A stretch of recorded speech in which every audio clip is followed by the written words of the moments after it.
Hej, det er Ross fra Tech Training Team, og i dag skal vi snakke om grundlæggende ved Flagship Combine Rotor CVT. Så vi har vores model her foran os, og vi skal bare tale om delene og komponenterne, der er indeni.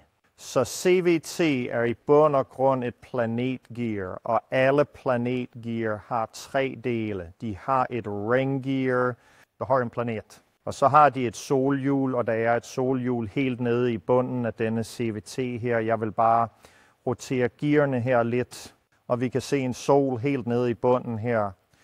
Nu med de fleste CVT eller de fleste planetgear sat, designer vælger en af dem som input. En af dem skal være stationær, og en anden skal være en output. Og baseret på det design får man forskellige gearforhold fra et planetgear. I vores BVT'er for både feeder og rotor, der vi sat op med inputtet enten fra motoren på ringen, eller fra en pumpe- og motorkombination, når solen går ned i kroppen.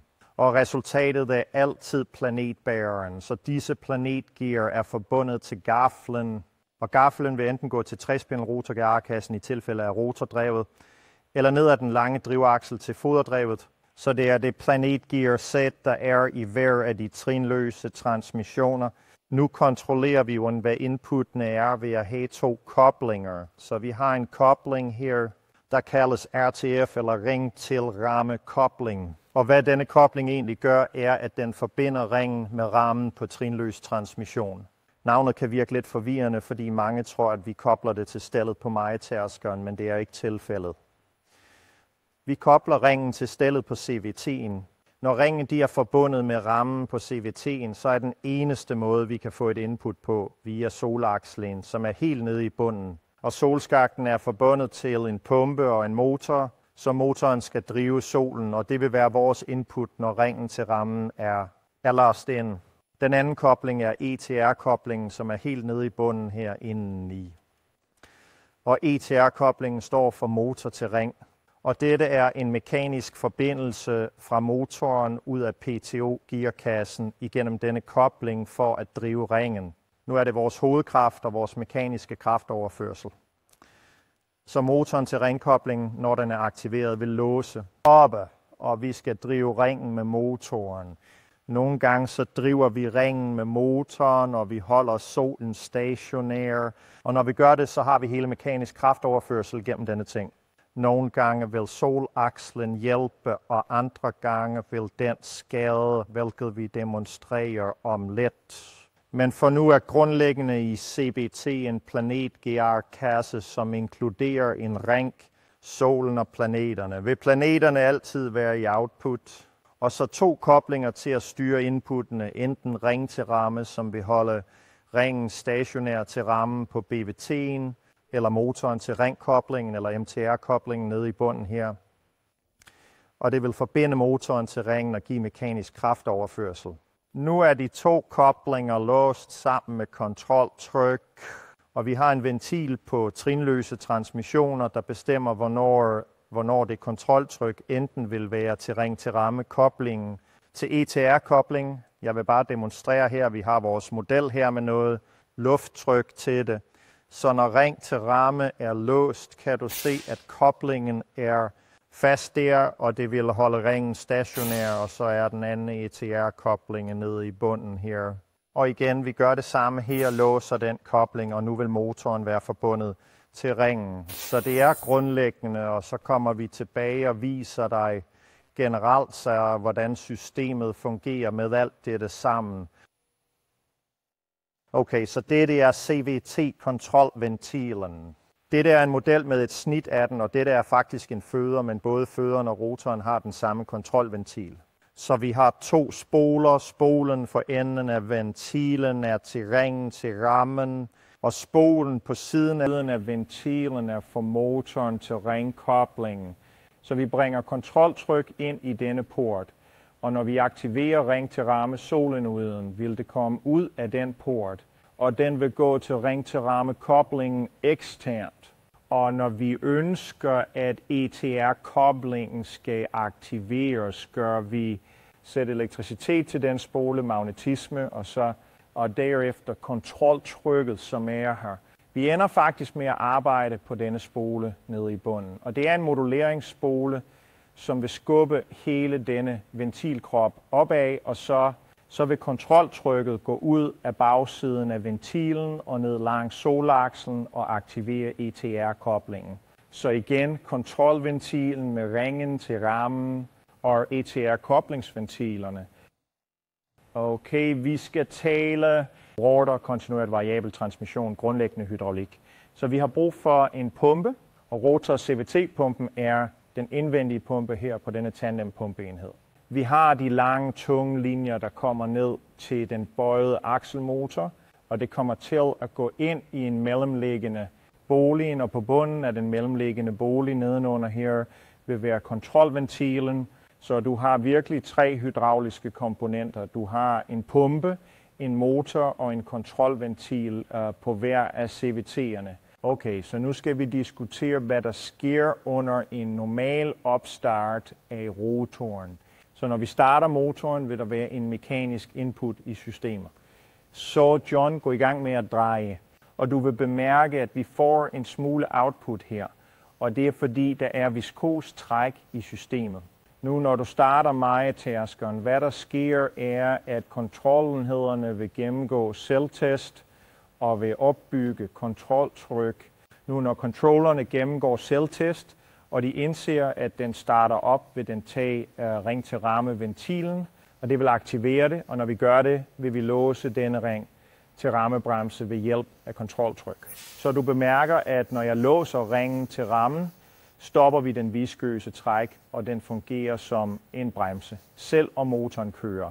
Vi har ingen output, fordi vi holder ringen stationær, og solaksen holdes stationær af en pumpe- og motorkombination. Nu for at starte en rotor, når du aktiverer separatoren, skal vi bruge pumpen og motoren. For at starte rotoren, og hvad der vil ske er, at vi tager pumpesvejpladen og tipper det i en positiv retning. Og hvad der vil ske er, at vi vil accelerere rotoren helt hydraulisk. Nu kan jeg ikke dreje den hurtigt nok her med hånden på vores gennemskæring. Men på maskinen selv med hydraulikken vil vi kunne spinde den meget hurtigt og forsøge at enten matche motorens omdrejningstal, eller i det mindste få den så hurtigt som vi kan. Når vi først får den op i højeste gear, eller vi skal tilpasse motorens omdrejningstal, skal vi skifte koblingen, og vi bytter fra denne ring til rammen ind i denne motor for at ringe. Så jeg skifter bare koblingerne her, og nu er vi på motoren til ring, og John går videre og drejer, og nu er vi på et helt mekanisk drev. Nu giver den helt mekaniske drev giver os en hastighedsforhold, så hvad motoren er, det er hvad rotordrevet vil være. Men naturligvis vil vi gå gennem en 60-pil rotor gearkasse, så der er en rent mekanisk omdrejningstal i hver enkelt af gearkassens tandhjul.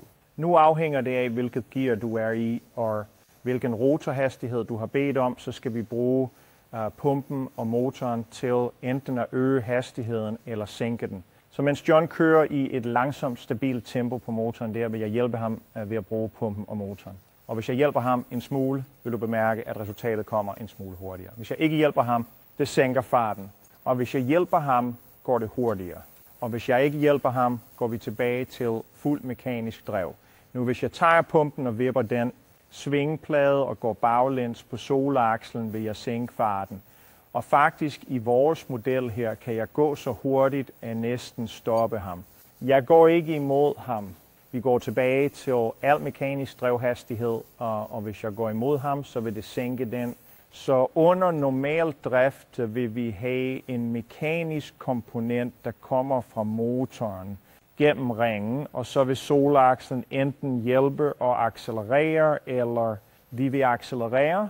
Og det er sådan, vi får vores forskellige hastigheder ud af vores rotor CVT.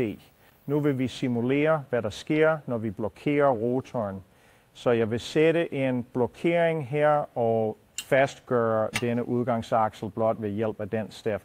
Og vi har stadig vores ETR-kobling låst under det, der vil være en normal drift. Og nu vil vi få motorens input. Så gå videre, John, træk den ret hårdt. Og du bemærker, hvad der sker her, er, at vi har en motorindgang og en stationær komponent her.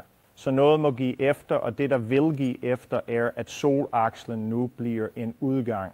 Nu er resultatet på vej ned til solakslen, og du kan se håndtaget her, som er forbundet til motoren, der drejer. Så motoren er lige blevet til en pumpe. Og vi skal tage den væske og skubbe den over aflastning. Det andet, vi har i motoren, er, at vi har en hastighedssensor. Så når hastighedssensoren ser en for høj hastighed, så ved den, at rotoren er i en stoppet tilstand. Når det gør det, vil det frakoble motoren til ringkoblingen. Så jeg frakobler motoren til ringen. Pretty sure, at ingen af koblingerne påvirker systemet på dette tidspunkt. Og så stopper den os lige der, og sådan opdager vi sluk. Vil kunne lukke alt ned og tilbyde noget beskyttelse. Forkoblingsmekanismen i CVT'en trinløst variabel transmission selv. Okay, så nu skal vi tale det slag et øjeblik. Okay, så jeg fjerner vores forhindring her, bare så vi kan demonstrere D-slagen. Nu, når du rækker over på konsollen og slukker for separatorafbryderen, hvad der vil ske, er, at vi aktiverer den ring til ramme knap. Bryde eller ring din ramme, greb igen. Okay, og motoren kører stadig, så min motor kører, men du lægger mærke til, at der ikke er interaktion med motoren og selve CVT'en. Kun når vi sætter systemet i disløv tilstand, vil der være nogen interaktion. Så trækker vi tilbage på separatorafbryderen, vi aktiverer den disløv tilstand, vi tænder for separatorskakten og bruger derefter rotorhastighedens stigning til at køre frem og rotorhastighedens fald til at køre tilbage. Så John, hvis du går fremad, og så simulerer jeg en D-slew, for bemærker du, at solakslen eller pumpen i motoren er det, der styrer retningen på motoren. Udgang på trinløs variabel transmission. Så under en D-slag-tilstand, at vi bruger pumpen og motoren for at gøre solakslen til input, holdes ringen stationær til rammen, og det er sådan D-sneglesystemet kommer til at fungere. Okay, så nu skal vi lytte til en rotoraktivering af et normalt operativt system. Så du vil høre 3 distinkte faser. Den første fase vil være helt hydraulisk drevet. Anden fase vil være, hvor vi skifter koblinger fra ring til rammekobling til motor til ringkobling. Når den giver os alt mekanisk drev. Og så den tredje fase er, når vi bringer pumpen og motoren tilbage for at give os den faktiske rotorhastighed, som vi beder om, som enten vil være en smule hurtigere end det helt mekaniske drev, eller progress scene.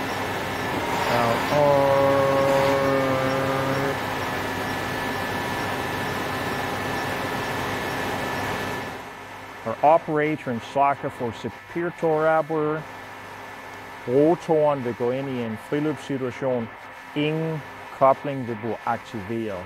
Vi vil nu glide ned til ca. 140 omdrejninger i minuttet. Hvor lang tid det tager afhænger af, hvilket gear du var i, og hvilket motoromdrejningstal du er på. Når rotoren falder til omkring 104 omdrejninger i minuttet, ring til ramme bremsen vil blive anvendt periodisk for at sænke rotoren endnu mere. Til sidst vil rotoren sænke farten til omkring 4 omdrejninger i minuttet, hvor ring til ramme bremsen vil blive anvendt kontinuerligt, og rotoren kommer til en pludselig stop. Okay, så vi har set grundlaget for rotor CVT, vi talte om de mekaniske komponenter i CVT, vi talte om de 2 koblinger og hvad de gør. Vi talte om, hvordan vi opnår rotoracceleration. Vi har talt om koblingsskift. Vi har talt om, hvordan vi opnår for høj og for lav hastighed for at få den rotorhastighed, vi søger. Vi talte om, hvordan D-slag-begivenhederne fungerer. Så det er grundlæggende for rotor CVT'en.